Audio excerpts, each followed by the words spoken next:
ሰውነታችን ውስጥ ሁለት የተለያየ ማንነቶች እንደሚኖሩ ታውቃላችሁ? አንደኛው እኛ ነን፣ ሁለተኛው ደግሞ የሰብኮንሽየስ ማይንድ ወይ ደግሞ ድብቁ አይምሮ ማለት ነው። እና አንዳችን ያለ አንዳችን መኖር አንችልም። በዚህ ቪዲዮ ስለ ሰብኮንሽየስ ማይንድ ወይም ስለ ድብቁ አይምሮ አወራለሁ። ስለዚህ አይምሮአችን ክፍል መረዳት የተሻለ ሰዎች እንድንሆን፣ አሁን ውስጥ ለምን ሀዘን ውስጥ እንዳለን፣ ለምን ዲፕረስድ እንደሆንን፣ ለምን ፍርሃት ውስጥ እንዳለን እንድንረዳ ያግዘናል እና ወደፊትም የተሻለ ሰዎች እንድንሆን ያግዘናል። ተከታተሉኝ። ሰብኮንሽየስ ማይንዳችን እረፍት አያደርግም። 24 ሰዓት ሙሉ እየሰራ ነው። ተኝተን ራሱ ሰውነታችን ምግብ እንዲፈጭ፣ የሰውነታችንን ሙቀት ለመቆጣጠር፣ እንድንተነፍስ፣ ልብ ምታችን በትክክል ሬጉሌት እንዲሆን ያስችለዋል እንጂ ሰብኮንሽየስ ማይንዳችን አይተኛም። 24 ሰዓት ሙሉ እስከምንሞት ድረስ አክቲቭ ነው። የሚተኛው ኮንሽየስ ማይንዳችን፣ እኛ ነን የምንተኛው። ሰብኮንሽየስ ማይንድ ወይ ደግሞ የድብቁ አይምሮ ምንም ነገር አይረሳም። ያየውን ነገር መቼም አይረሳም። እኛ ልንረሳ እንችላለን፣ በጣም ሲቆይ ልንረሳው እንችላለን እና ለማስታወስ ስንሞክር ሊያቅተን ይችላል እና በደንብ ከሞከርን በጣም ከሞከርን በቃ ላናገኘው እንችላለን። ግን በኋላ ላይ ረስተነው እሱን ያንን ነገር ረስተነው ሌላ ነገር እየሰራን ድንገት ብልጭ ይልብናል፣ ይመጣብናል ያ ሚሞሪው እና ያ ሰብኮንሽየስ ማይንድ ነው።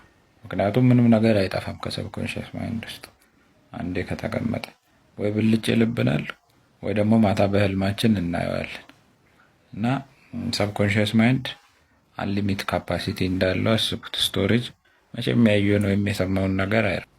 ሰብኮንሽየስ ማይንድ ከማናስተውላቸው ነገሮች ሁላ ይማራል።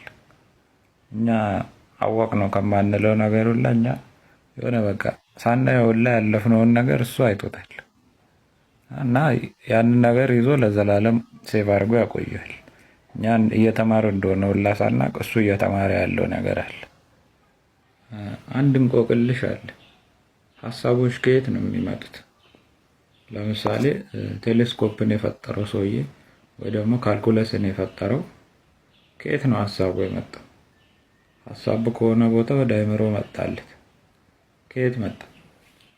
እና ይሄ ሀሳብ ከየት እንደሚመጣ አይታወቅም። ያው ሰውየው ከራሴ ነኝ ያመጣሁት ሊል ይችላል ሪኮግኒሽኑን ላለማጣት። ግን ከየት ነው የመጣው? ሰውየው ራሱ አያውቅም ከየት እንደመጣ። ድንገት ነው የመጣበት አይምሮ ላይ እና ይህ ሀሳብ የሚመጣው ከሰብኮንሽየስ ማይንድ ነው።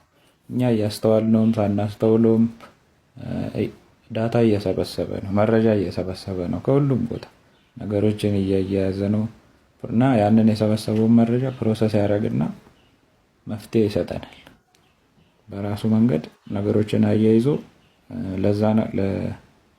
ለነገሮች መፍትሄ ያመጣልናል እና ያንን መፍትሄ ወደ አይምሮአችን ሲልከው የሆነ ሀሳብ መጣልኝ የምንለው።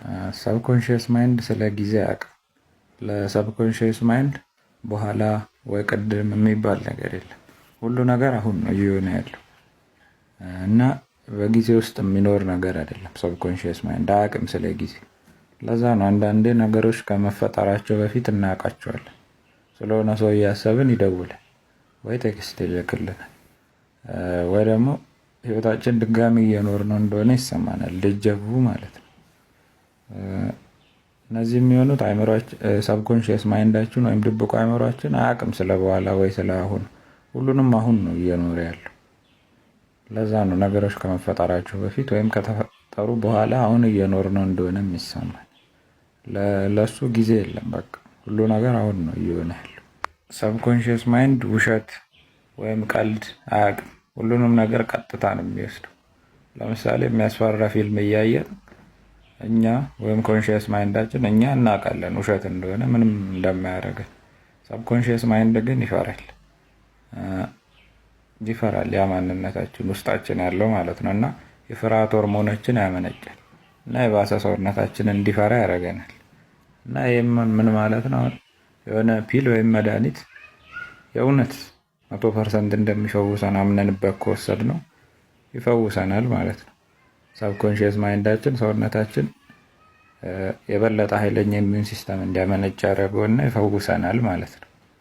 እንደዚህ ትሪክ ማድረግ እንችላለን ሰብኮንሽስ ማይንዳችን። ለዛ ነው እምነት ኃይል አለው። የሚጠቅም ቪዲዮ እንደሰራው ተስፋ አደርጋለሁ። እንዲህ አይነት ቪዲዮ ስሰራ እንዳያመልጣችሁ ፎሎ አድርጉ። ፒስ